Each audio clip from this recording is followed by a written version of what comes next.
The mechanism begins before any word forms.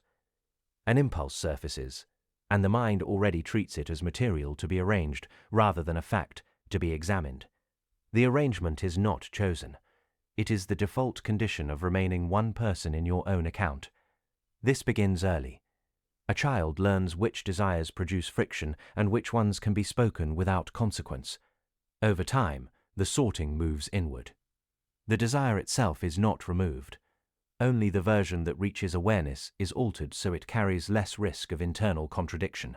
The original pressure stays intact and continues to steer action while the spoken reason changes to fit the story already in progress. In practice, the edit appears most clearly in ordinary refusals. Someone declines an opportunity they secretly want and immediately supplies a reason that protects their image of ambition. They do not notice the speed of the substitution. Later, when the same pattern repeats with larger stakes, the record shows only the acceptable motive. The refusal looks deliberate rather than defensive. The person believes their own explanation because nothing else is presented to them. Relationships reveal the cost more plainly. A partner is kept at a precise distance that prevents both abandonment and full exposure. When the distance creates loneliness, the explanation offered is always external. The other person is too demanding or not demanding enough. The actual limit, the one set by the first impulse to remain partially hidden, is never named.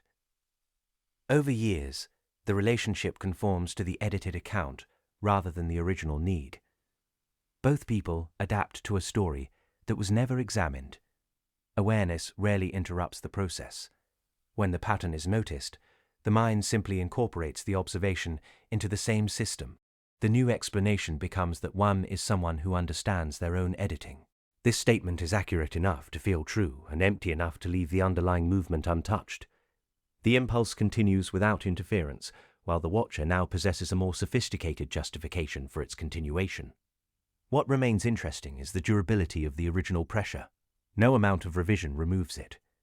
The edited narrative only prevents the person from having to confront the fact that their choices still originate in the unedited source.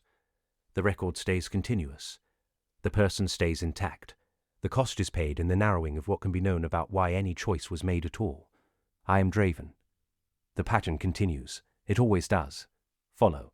The patterns do not stop here.